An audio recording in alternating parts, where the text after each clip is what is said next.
Hey, what's going on everybody? This is Brian at Dart Frog World, and today I'm just going to take you kind of a walk around, a walk through, whatever you want to call it, of just the kind of daily tasks that you need to do if you want to keep dart frogs.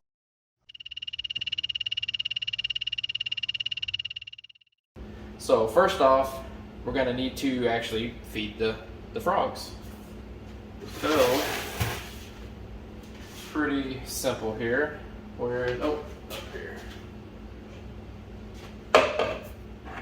So what I like to feed or dust my flies with is Dendro Care and Calcium Plus by Repashy. I do this every time I feed the frogs, and then every 3 weeks I go ahead and do vitamin 8. And I've just got, what is this, an eighth of a tablespoon or teaspoon. It don't really matter what size you use, but I found this is pretty much the best for how much I feed.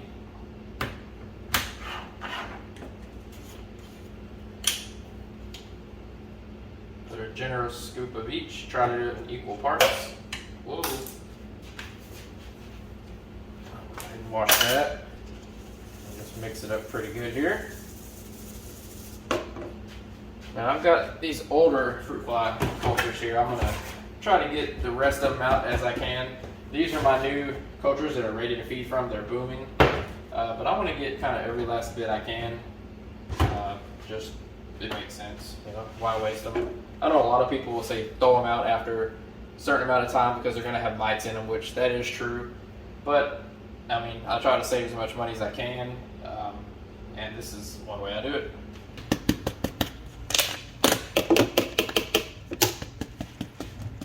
Pretty much good right there. I know you can kind of see that grossness.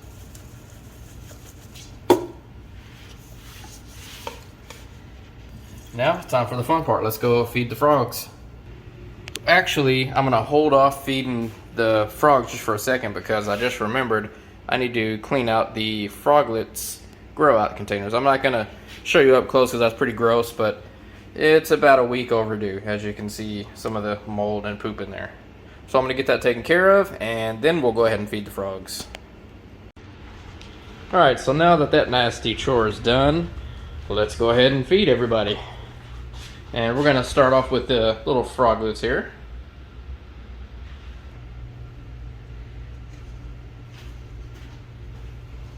So the easiest way I found to do this over the years, since these caps or tops lock, just open them all up at once and leave them loose on the top, and then go back and just feed them all at one time.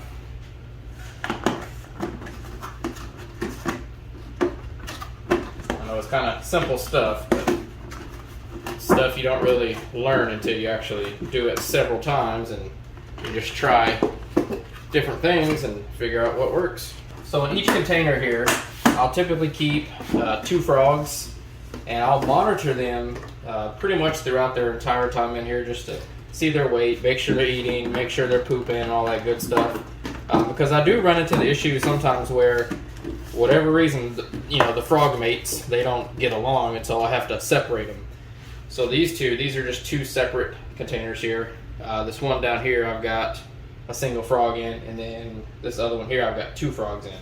And there's kind of a certain amount you have to feed the frogs. You just kind of have to figure it out. You don't want to overfeed, because all that's going to happen is you'll have a whole bunch of dead flies in here that will pretty much tarnish or foul your container here, and you don't really want to do that.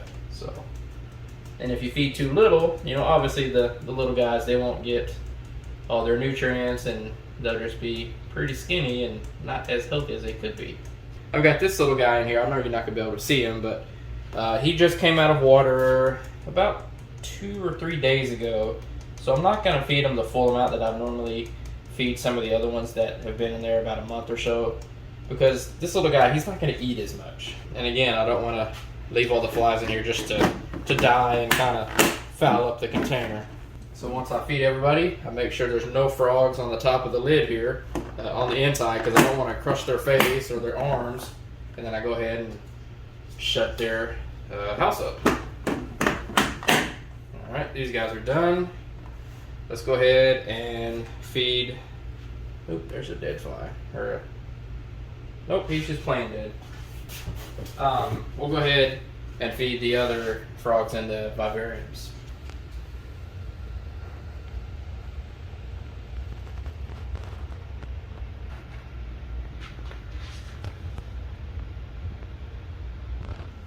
Now don't judge my lack of plants here. Some of these vivs are still fairly new, a couple months old or so, so the plants are still growing in.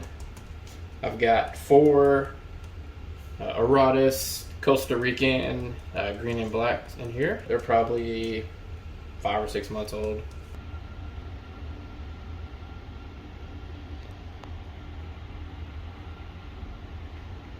Next up are some fine spot leucomelas from my breeding pair.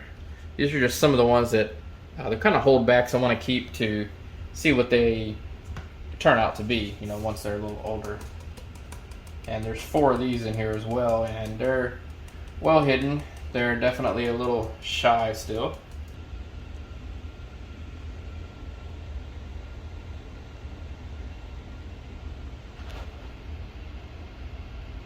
And in this tank right here are my fine spot leucomelas breeding pair. You can kind of see the female back there. She knows what's up. She's about to get some grub on. Now I'm not gonna feed them as much because I actually fed them yesterday, and I like to feed them every other day. She knows where the feeding area is. She gets fed right here along with her mate.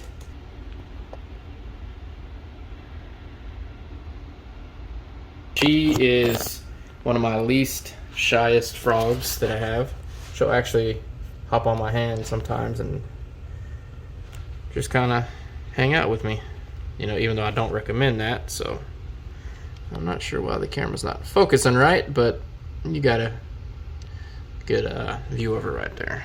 And while we're here, I'm gonna check for eggs real quick. Nope, no eggs. And next up, we've got some Aratus Pina Blanca. They are very shy, so, oops, hit the camera here. They are very shy, and I rarely see them. These are definitely my shyest frogs. They're in here. They like to stay in here and just chill here for the most part. But once I feed them, I may kind of be scaring them right now, but once I feed them, you may actually see their tongues pop out, or they pop out just a little bit. Maybe, no guarantees. Yep, there you go, there's one. They just kind of live in fear there. I don't know why, but they're just super shy. And last but definitely not least, I've got these Ufaga Pamilio Red Frog Beach. I bought them as a breeding pair. So far they haven't bred for me yet, and they actually came from the original breeder.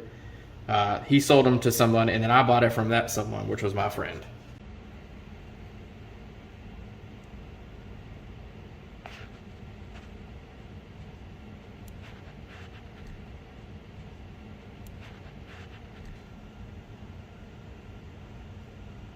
And here's just a full shot of their tank here. I've definitely got to trim up some stuff here, but hey, I think it looks pretty cool.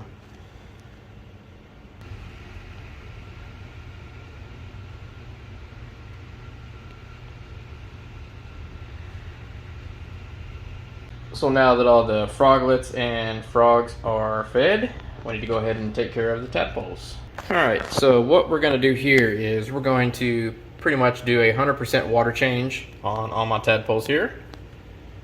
You'll need, this is actually RODI water, and it's freshly made, so I need to add 10 drops of this RO-RX from Josh's Frogs to this, so it can add all of the minerals and everything that the tadpole needs to grow properly. I need to add that to the water here. Got the turkey baster so we can suck up all the nastiness out of here and the water and put it down the drain. We'll need an Indian almond leaf to break up a little piece and then add it back to the fresh water here. And last but not least, we'll need some black water extract. I'm running pretty low on this. I actually make this myself just out of some Indian almond leaves. Pretty much just boil it over a stove, let it cool down to room temperature, and then filter it. But yeah, let's go ahead and get started on this and give these guys a fresh water change here, and then give them a good feeding as well.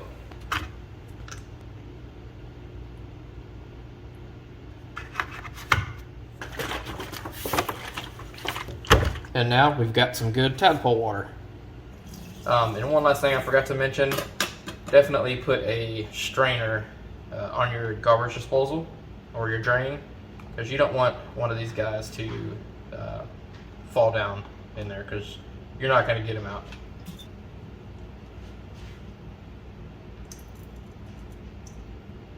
Oops.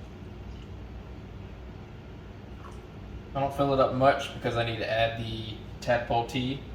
And some people may recommend that you don't change out all the water, or even, don't even do water changes, just kind of top it off.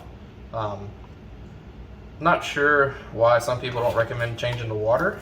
I understand why some of them say, you shouldn't change all of it, just due to the beneficial bacteria that's in here, and helping fight the ammonia or the nitrite or nitrate that's going to be building up due to the tadpole poop. But there's going to be beneficial bacteria on the wall of the deli cup. So as long as you don't keep this thing exposed to air too long, there's no reason you shouldn't do a 100% water change and give your tadpoles some fresh water. Now, if you have a lot of tadpoles, this is definitely not the most efficient way to do it. But I'll typically, I may have somewhere between, at the most, maybe about 14 or 15 tadpoles before they start to morph out into frogs. So it's not really too much of an issue for me to do this every week, every other week. It's not very hard. Now, if you've got a lot of frogs or a lot of tadpoles, obviously there's going to be a different method you want to do. I don't necessarily know what it is because I don't have that many tadpoles. So this is just the method I do.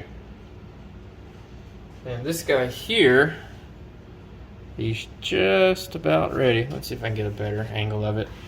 So he's just about ready to actually come out of the water. You can see him floating there. No, he's not dead. He's just getting his lungs. So he's floating up. I'm gonna go ahead and put him in a cup and tilt it so he can pretty much hop out onto land whenever he's ready. I mean, he's probably ready right now. He can probably go on land right now, but I'm gonna give him just a couple more days. To make my froglet container so they can come out on land, I just use a 32-ounce deli cup. And I put the frog in there. There you go. And I put just a small amount of the tadpole water in here.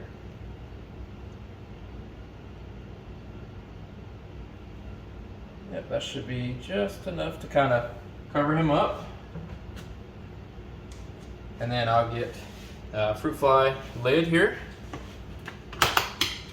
The best method I've found to make the right angle so that they can climb out of water whenever they want to, just get some kind of towel or anything like that. Just like that. And there you have it. So he's in some shallow water, and there's not a steep hill that he has to climb up. He can climb up on this on his own. And sorry for the blue light, it's my reef tank right there, so sorry about that. Now all we got to do is add a little bit of the tadpole tea. I usually add more than what I'm adding now, but I'm pretty much out and I'm gonna have to make some more. Then I fill the containers back up here.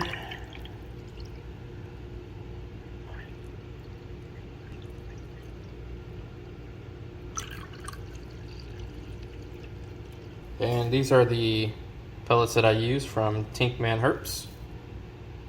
I've been using them for a couple months now. They seem to work pretty well. I mean, I really can't give a fair review just yet. The only other ones I've used are Josh's Frogs, and they've worked well for years, so I have no complaints about the Josh's Frog pellets. I'll just give them a nice little handful here. Now each container gets a little piece of Indian almond leaf.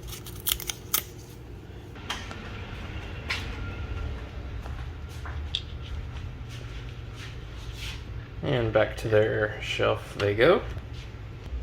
Alright guys, so I'll go ahead and wrap it up here. That pretty much sums up what I do on a daily basis or every other day basis. If you like this video, go ahead and give it a thumbs up. If you didn't like it, hit that thumbs down button twice to let me know that you really don't like it. And don't forget to subscribe. Appreciate you guys watching. I'll catch you on the next one.